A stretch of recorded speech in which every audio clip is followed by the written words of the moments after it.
2024ஆம் ஆண்டு மக்களவை தேர்தலில் யார் வெல்ல வாய்ப்பு அப்படிங்கிற இரண்டாவது பகுதியில நாம கன்னியாகுமரி மக்களவை தொகுதி பத்தி தான் அலச போறோம்.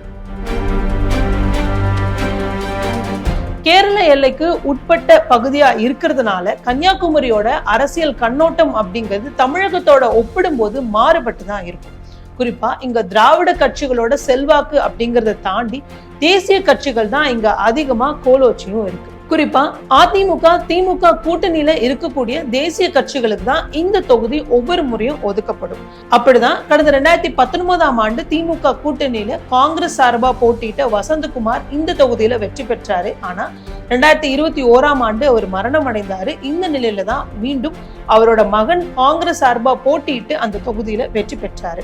தற்போது மீண்டும் அவரே காங்கிரஸ் சார்பா களம் காண்றாரு. பாஜகவை பொறுத்தவரையிலும் முன்னாள் மத்திய இணையமைச்சரா இருந்த பொன் ராதாகிருஷ்ணன் இங்கு களம் காணுவதால இந்த தொகுதி நட்சத்திர தொகுதி அப்படிங்கிற பெயரையும் பெற்றிருக்கு. 2024ஆம் ஆண்டு மக்களவை தேர்தல் பொறுத்தவரையிலும் திமுக கூட்டணியில காங்கிரஸ் சார்பா விஜய் வசந்த் போட்டியிட்டாரு. பாஜக சார்பா பொன் ராதாகிருஷ்ணன், அதிமுக சார்பா பசிலியன் நசரேத் மற்றும் நாம் தமிழர் கட்சி சார்பா மரிய ஜெனிஃபர் ஆகியோர் களத்துல இருக்காங்க. 2024ஆம் ஆண்டு மக்களவை தேர்தலில் யார் வெல்வதற்கு அதிகமான வாய்ப்பு அப்படிங்கிறது பார்ப்பதற்கு முன்பு கடந்த முறை காங்கிரஸ் இந்த தொகுதியில எப்படி வெற்றி வாகை சூடுச்சு அப்படிங்கறத பார்த்துடலாம். முன்னாள் மத்திய இணையமைச்சர் ஒருவர் கன்னியாகுமரியில களம் கண்ட போதுமே காங்கிரஸ் தான் அங்க வெற்றி வாகை சூடுச்சு. ஏன் 2014ஆம் ஆண்டு மக்களவை தேர்தலில் திமுக, காங்கிரஸ், கம்யூனிஸ்ட் இப்படி அனைத்து கட்சிகளுமே தனித்தனியா நின்னதுனால பாஜகவுக்கு வெல்வதற்கு ரொம்ப எளிமையா களம் இருந்துச்சு.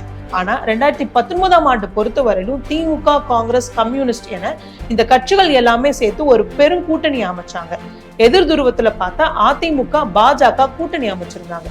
எனவே தமிழகத்தை பொறுத்தவரையிலும் 2019ஆம் ஆண்டு தேர்தலில் பாஜகவுக்கு எதிரான அலை வீசியதுனால திமுக கிட்ட பலமான கூட்டணி இருந்ததுனாலயுமே காங்கிரஸ் வேட்பாளர் இங்க மிக எளிமையா வெற்றி வாகையை சூடி இருந்தாரு. சரி, 2024ஆம் ஆண்டு களம் எப்படி இருக்கு? சிட்டிங் எம்பியா இருக்கக்கூடிய விஜய் வசந்த் மக்களுக்கு நெருக்கமானவரா, சொல்ல போனா மிகவும் பரிச்சயமானவரா தான் இருக்காரு. தவிர இந்த தொகுதி பொறுத்தவரையிலும் மீனவ சமூக மக்களோட வாக்காளர்கள் மிக முக்கியம். ஏன்னா இங்க கணிசமா அவங்க வாழ்றாங்க. இந்த நிலையில தான் அதிமுக வேட்பாளரா பசிலியன் நசரேத் நிறுத்தப்பட்டிருக்காரு. ஏன்னா அவர் ஒரு மீனவ சமூகத்தை சேர்ந்தவர். எனவே இந்த மீனவ சமூக வாக்குகள் சிதறுமே ஆனால் அது திமுக, பாஜக இடையே போட்டியை கடுமையாக்கும் அப்படிங்கிற கருத்துக்கள் முன்வைக்கப்படுது.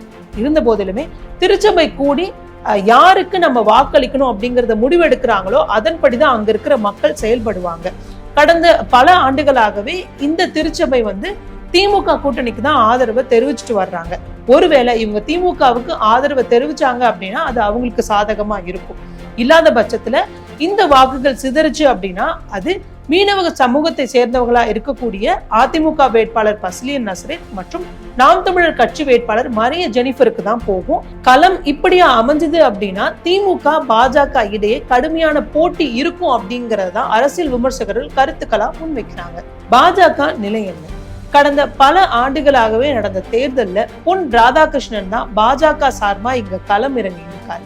சொல்ல போனா பாஜகவோட முகமாகவே அறியப்படுவதும் பொன் ராதாகிருஷ்ணன் தான்.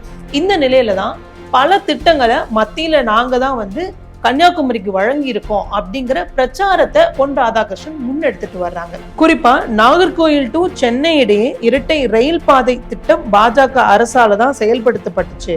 அதே போல கன்னியாகுமரி டு சென்னை இடையே கிழக்கு கடற்கரை வழியா ரயில் பாதை அமைக்கப்படும் அப்படின்னும், கன்னியாகுமரி டு திருவனந்தபுரம் இடையே நாற்கரை சாலை திட்டம் 2025 டிசம்பருக்குள்ள முடிக்கப்படும்.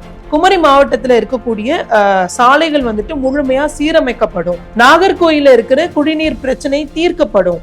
மீனவ மக்களுக்கு அடிப்படை வசதிகள் மேம்படுத்தப்படும். இப்படியான வாக்குறுதிகளை முன்வச்சு பாஜக சார்பா இங்கு பிரச்சாரம் மேற்கொள்ளப்பட்டு வருது.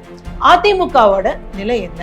அதிமுகவுக்கு கன்னியாகுமரியில இருக்கக்கூடிய வாக்கு வங்கி அதை பிரதானமா நம்பி களத்துல இருக்கு அதிமுக. கடந்த முறை எம்பியா இருந்தவங்க மீனவ மக்களோட பிரச்சனையை தீர்க்கல.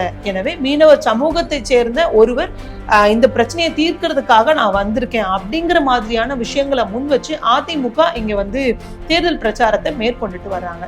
நாம் தமிழர் கட்சியை பொறுத்தவரையிலுமே தேசிய கட்சிகளும் சரி, திராவிட கட்சிகளுமே கன்னியாகுமரிக்கு வேண்டாம், நாம் தமிழர் கட்சிக்கு ஒரு வாய்ப்பை தாங்க, நாங்க முழுமையா எல்லா திட்டத்தையும் சரியா நிறைவேற்றுவோம் அப்படிங்கிற கருத்துக்களை முன் வச்சு பிரச்சாரத்தை மேற்கொண்டுட்டு வர்றாங்க. கன்னியாகுமரி மக்களோட மனநிலை என்னவா இருக்கு?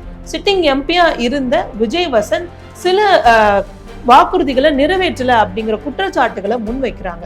குறிப்பா மீனவ பிரச்சனைகளை தீர்க்காம இருக்கிறது, சாலை வசதி, குடிநீர் பிரச்சனையாகட்டும், தவிர மீனவ மக்களை பழங்குடியினர் பட்டியல்ல சேர்க்காம இருந்தது, இப்படியான வாக்குறுதிகளை அவர் நிறைவேற்றல அப்படின்னு மக்கள் குற்றச்சாட்டுகளை முன்வைக்கிறாங்க.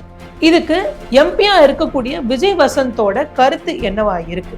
2 ஆண்டுகள் மட்டும்தான் தொகுதியோட எம்பியா இருந்ததுனால முழுமையா பணிகளை என்னால செய்ய முடியல, அதனால சில பணிகள்ல சுணக்கம் இருக்கு அப்படின்னு ஒத்துக்கிறாரு.